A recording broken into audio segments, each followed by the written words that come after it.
On November 18, 2024, in the quiet town of East Kilbride, police received a call that would shatter an entire community. The man on the other end sounded calm, almost detached. "I had a psychotic break," he said, "and I killed my wife." The victim was 21-year-old Aria Bennett, a daughter, a friend, a young woman known for her kindness and light. Just 2 days earlier, she had been alive, working her shift at the hotel, texting her mom, and sharing dinner with the man she loved. Within hours, her life would be stolen in a frenzied and deliberate attack inside the home she shared with her boyfriend. What happened over that weekend was shocking, brutal, and left a family searching for answers to questions that may never be fully answered. This is Aria's story.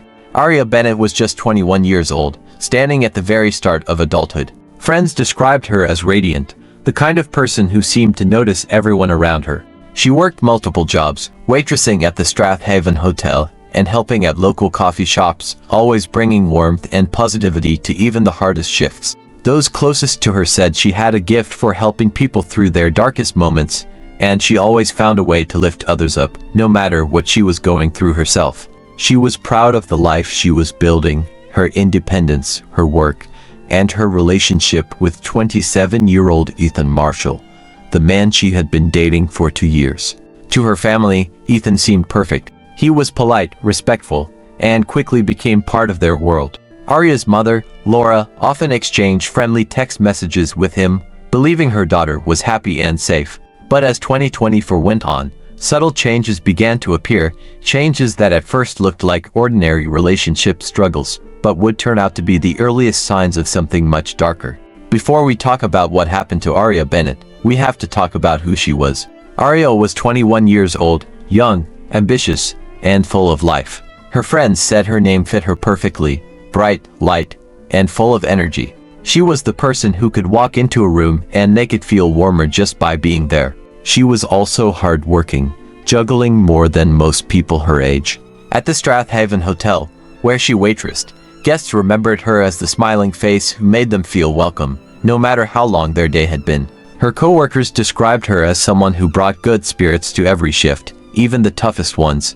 When she wasn't at the hotel, she worked shifts at local cafes, always on the move, always busy, but never too busy to check in on the people she cared about. Aria's friends often said she had a gift for knowing when something was wrong. She reached out to people when they were struggling, offering quiet encouragement, a listening ear, or just a moment of kindness when they needed it most. One of her friends, Elise Cameron, later said she could never forget the way Aria supported her through her hardest time. She said, "Aria was always there. She didn't just check on me once, she kept checking, kept being my friend, even when I pushed everyone else away."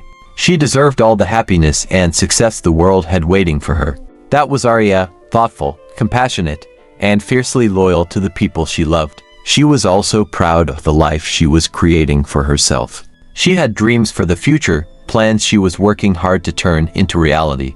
And at the center of her personal life was 27-year-old Ethan Marshall. The two had been dating for just over 2 years, and to those on the outside, theirs looked like a solid, loving relationship. Aria's family welcomed Ethan completely.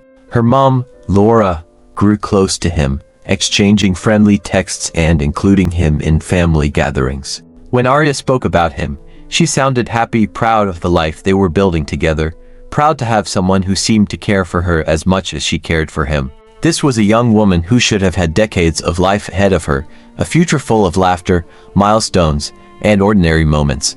But as 2024 moved forward, subtle changes began to creep into her life. Changes that, at first, didn't seem alarming. Changes that seemed like the normal ups and downs of any relationship. But in hindsight, those little changes were warning signs, signs of control and possessiveness that were slowly beginning to take hold. Aria met 27-year-old Ethan Marshall at a family event. At first, it seemed like the beginning of a love story. Ethan was polite, respectful, and seemed to genuinely care for Aria. Her family quickly welcomed him in. He became a regular at family dinners, someone her mom, Laura, even texted when she wanted to check in on how Aria was doing. Over time, Ethan felt less like a boyfriend and more like part of the family. For Aria, who was kind-hearted and empathetic by nature, this was comforting. She had someone she loved, someone who made her feel secure, someone she could picture building a future with. But as 2024 went on, little cracks began to show, so small at first that they might have seemed like the normal bumps of a young relationship. Ethan started to complain about her work schedule, especially her evening and weekend shifts at the Strathaven Hotel. At first, these complaints might have sounded almost sweet, like a boyfriend who just missed her when she was gone. But over time, the tone shifted. The complaints became more frequent. He would tell her he felt lonely when she worked late, that he wished she didn't have to spend so much time away. And for someone as caring as Aria, that mattered. She didn't want the person she loved to feel lonely, so she apologized. She tried to adjust her schedule when she could. She reassured him. What she didn't see, and what so many people in similar situations miss, was the quiet pattern taking shape. Ethan would complain. Aria would apologize. Then she would change her behavior to try to make him feel better. And slowly, without realizing it, Aria was being conditioned to feel guilty for having her own life outside of him. These were not big, dramatic moments, no shouting matches, no public fights. It was subtle, gentle, disguised as care and concern. And that's what made it so dangerous. Friends and family didn't notice anything unusual. When they saw the couple together, Ethan still seemed like the same polite young man they'd trusted from the beginning. But behind closed doors, Aria was spending more and more energy managing his emotions, walking the delicate line of keeping him calm and happy, while still trying to hold on to her own independence. It was the kind of shift you only recognize when looking back, once it's too late. The signs were there, but they were wrapped in love, and Aria, who had spent her whole life helping others feel supported, didn't see that she was slowly being pulled into a cycle where her own needs came second. What started as small complaints about Aria's work schedule gradually became something more. The man who once told her he just missed her now made her feel guilty for leaving him alone. What had sounded like love and vulnerability turned into pressure. Aria began cutting back on time with friends. She stayed home more often. When she did go out, she checked her phone constantly, replying to Ethan quickly so he wouldn't feel ignored. These adjustments didn't happen all at once. They were small, almost invisible, the kind of changes that feel harmless in the moment. One fewer night out here, an extra day off work there, little compromises made in the name of keeping the peace. And each time, Aria reassured herself that this was what people did in relationships. Relationships require compromise, she told herself. Love meant putting someone else first, but compromise became sacrifice. And sacrifice became control. For a young woman as empathetic as Aria, the trap was especially powerful. Ethan's complaints weren't framed as anger. They were framed as hurt, as though she was the one who needed to fix the pain he said he was feeling. And so, she tried. By the autumn of 2024, friends had started to notice small changes in Aria. She seemed a little quieter, a little more distracted. When she made plans, she sometimes canceled at the last minute, saying she didn't want to leave Ethan alone. Her world was shrinking, inch by inch, until most of her focus was on keeping her boyfriend happy. To her family, nothing seemed alarming. Ethan was still polite and friendly at family dinners. He was still the young man they trusted. And that is part of why coercive control is so hard to see.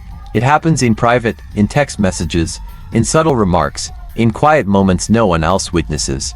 From the outside, everything still looked fine. But behind closed doors, Aria was losing herself piece by piece. The independence she had been so proud of was slipping away. Her goals and ambitions were on hold, replaced by the constant work of managing someone else's emotions. The girl who had spent her life lifting other people up was now carrying the weight of a relationship that was quietly pulling her down. Saturday, November 16, 2024, began like so many other days. Aria woke up early for her shift at the Strathaven Hotel. She left the flat in good spirits. Colleagues later remembered her smiling as she walked in, joking with the staff, doing what she always did, making everyone's day a little brighter. Ethan completed his Royal Mail route that morning. To his coworkers, nothing seemed off. He appeared calm, casual, even telling one of them he was going home to relax after work, an ordinary comment that would later take on chilling significance. Throughout the afternoon, as Aria worked her shift, her phone buzzed. Another message from Ethan.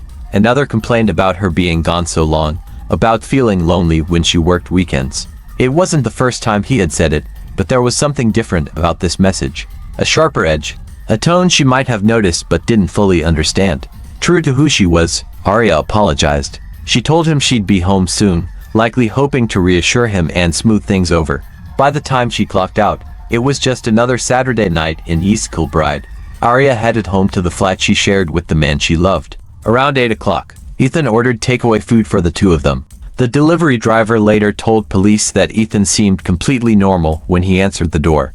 Not drunk, not high, not upset, just another customer picking up his dinner. At 9:37 p.m., Aria sent what would be her final text message to her mother, Laura. She told her mom they were at home, eating dinner together. It seemed like an ordinary night, dinner, a quiet evening at home. If Aria sensed anything was wrong, she didn't let it show. But somewhere in that flat, something inside Ethan had shifted. Whether it happened in that moment or had been building for weeks, the resentment he had been carrying was about to boil over. Around midnight, neighbors in the flat below heard something that would haunt them for the rest of their lives. A loud, heavy noise, followed by hurried footsteps above them. They didn't know it yet, but they were listening to the final moments of Aria Bennett's life. When the noise upstairs stopped, the flat fell silent again. For the neighbors below, it was just a moment of disturbance, nothing that seemed urgent enough to call for help. But upstairs, the scene had changed forever. Aria Bennett, the bright, kind, hard-working young woman who had spent her life lifting others up, was gone. In the minutes after the killing, Ethan Marshall's next choices revealed just how calculated he could be. He didn't run. He didn't call for help. Instead, he stayed in the flat with Aria's body. What happened next was almost beyond comprehension. Using the same knives he had just used in the attack, Ethan decapitated Aria and attempted to dismember her body. Prosecutors later said this was done to defeat the ends of justice, to make it harder for police to investigate. When police would eventually enter the flat, they would find a scene so horrific that even experienced officers were shaken. Aria's body was hidden under a towel in the hallway, two knives were lying nearby, and a third was found discarded in the bedroom. Blood told the story of what had happened to trail through multiple rooms, suggesting that Aria had fought to escape before being overpowered. But perhaps the most chilling detail is what Ethan did while Aria's mutilated body lay only a few feet away. At 2:40 a.m., barely 2 hours after the murder, he began messaging drug dealers, attempting to buy cocaine. It was as if nothing had happened.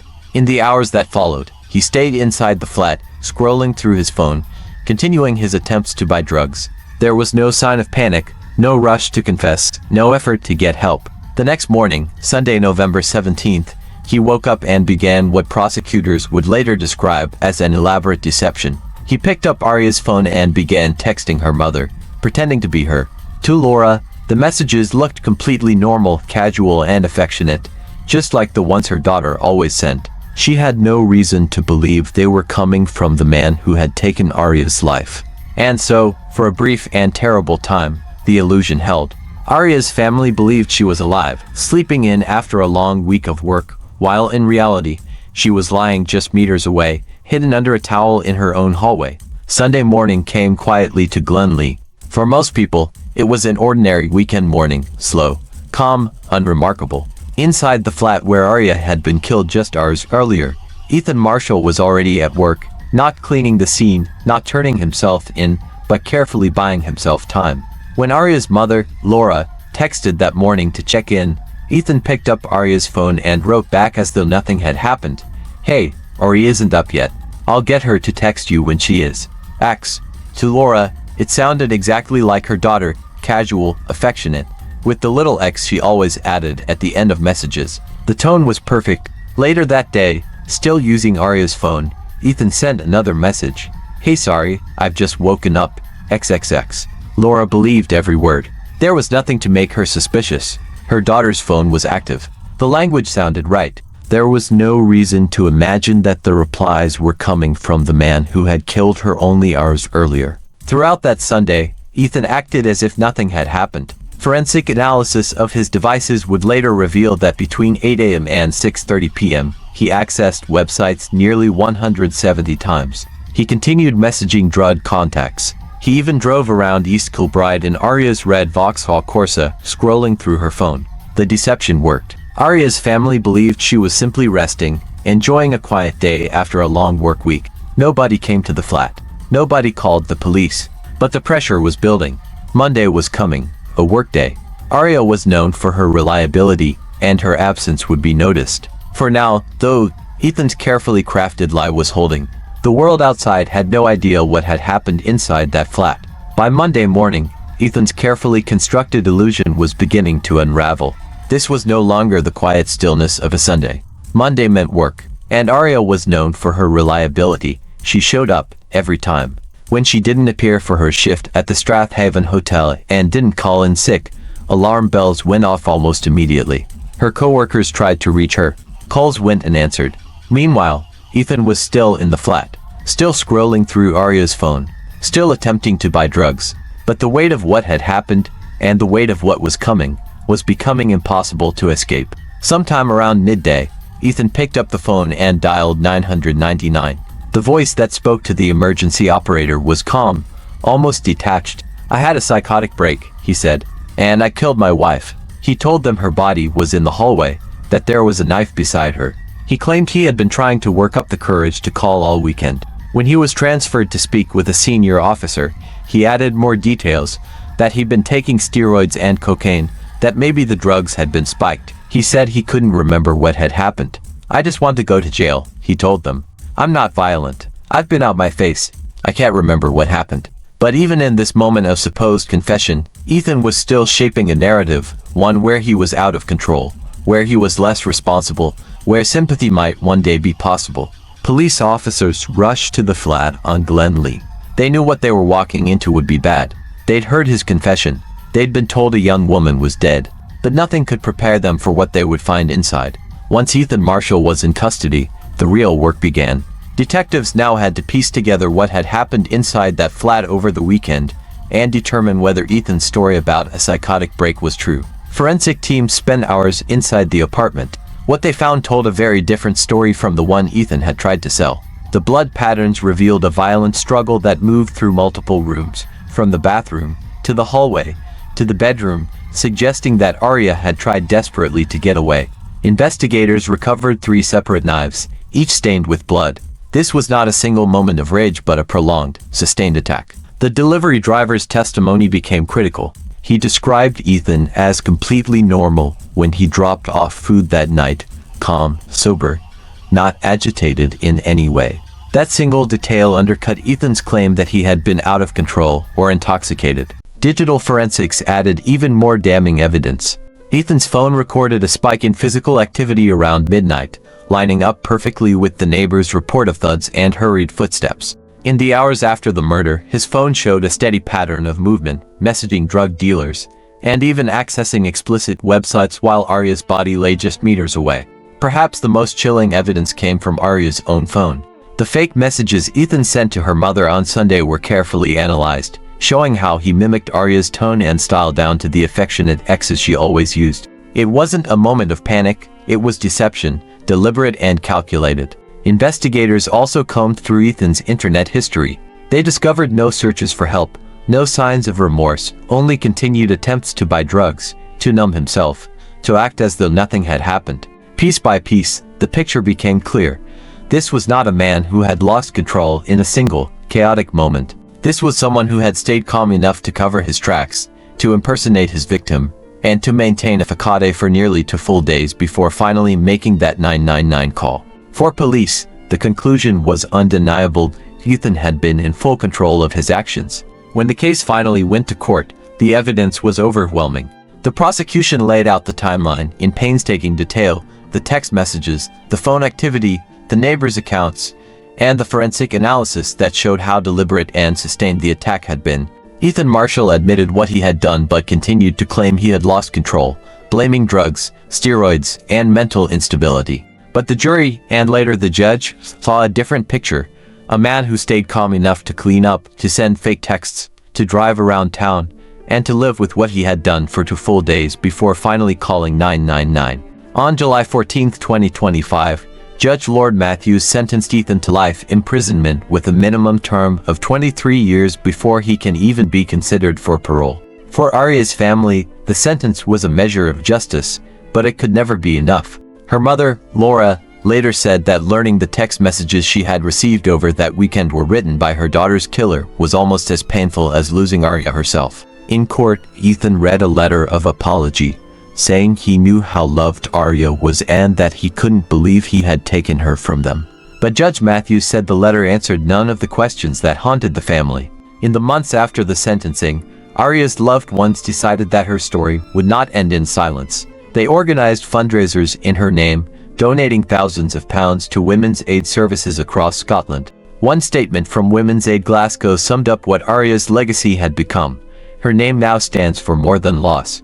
It stands for action, for change, for refusing to let her story end without meaning. Aria Bennett was just 21 years old. She had her whole future ahead of her, a future stolen by someone she trusted most. Ethan Marshall may one day walk free when he is 50 years old, but for Aria's family, the sentence is forever. And yet, through their courage and generosity, Aria's light continues to shine, protecting other women, raising awareness, and ensuring that her name will never be forgotten. Aria's story is heartbreaking, but it is not unique. Around the world, countless women experience coercive control, emotional abuse, and violence at the hands of someone they love. If any part of this story feels familiar, know that you are not alone, and that help is available. In the UK, you can call the National Domestic Abuse Helpline at 0808 2000 247, available 24/7. If you are in immediate danger, dial 999. Talk to someone you trust, a friend, a family member, or a doctor. And if you are outside the UK, you can find local support at my channel, or through the global directory at hotline.org. Aria Bennett's life was stolen, but her story can still save others. By speaking about her, by learning the warning signs, we honor her memory and help protect the next person who might be at risk. If this case moved you, make sure to like this video, subscribe to the channel, and leave a comment about what you think society can do to stop tragedies like this from happening again.